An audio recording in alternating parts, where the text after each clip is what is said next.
What's up for March? Meet the morning planets, the nearest star cluster, and some do-it-yourself exoplanets. Saturn joins Venus and Mars this month in the morning sky. Beginning around March 18th or 19th, early risers may notice Saturn steadily moving toward Mars and Venus each day to form a trio low in the east before sunrise.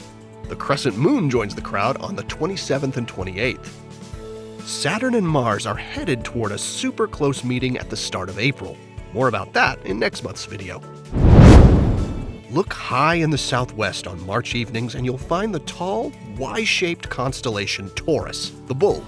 And at the center of Taurus, forming the bull's base, is a group of stars known as the Hyades star cluster.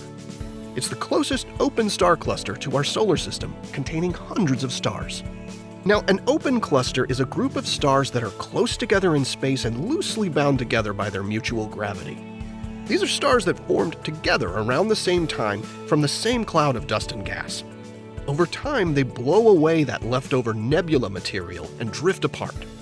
Because of this and their open or diffuse structures, they're called open clusters. Our own Sun formed in a cluster like this, and studying these structures helps us understand how stars form and evolve. Another well-known open cluster is the Pleiades, which is also located in Taurus. The Hyades and the Pleiades are actually about the same size at about 15 or so light years across, but the Pleiades is about 3 times farther away, so it appears more compact. You don't need a telescope to find the Hyades. Look for this V-shaped grouping of stars in Taurus. Use the stars of Orion's belt as a handy pointer, leading you to bright orange Aldebaran.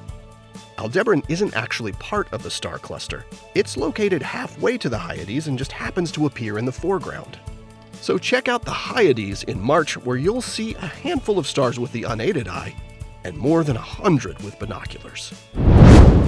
March skies contain several easy-to-find, bright stars that are known to have planets of their own orbiting around them.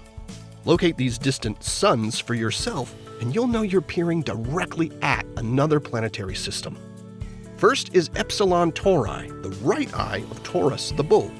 This orange dwarf star has a gas giant planet around 8 times the mass of Jupiter. Next is 7 Canis Majoris. This is the star at the heart of the Dog constellation that contains blazing bright Sirius. This star is known to have 2 planets, a gas giant nearly twice the mass of Jupiter and another just a little smaller than Jupiter. Moving on, we find Tau Geminorum, the star at the heart of Castor, northernmost of the twins in Gemini.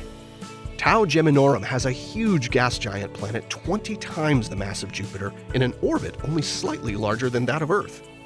And finally, wheeling around to the north is Beta Ursae Minoris, the brightest star in the bowl of the Little Dipper. This star has a 6 Jupiter mass planet in orbit around it.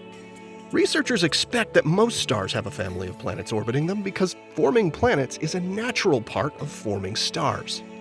And now you know how to find a few of them yourself, no telescope required. Here are the phases of the moon for March.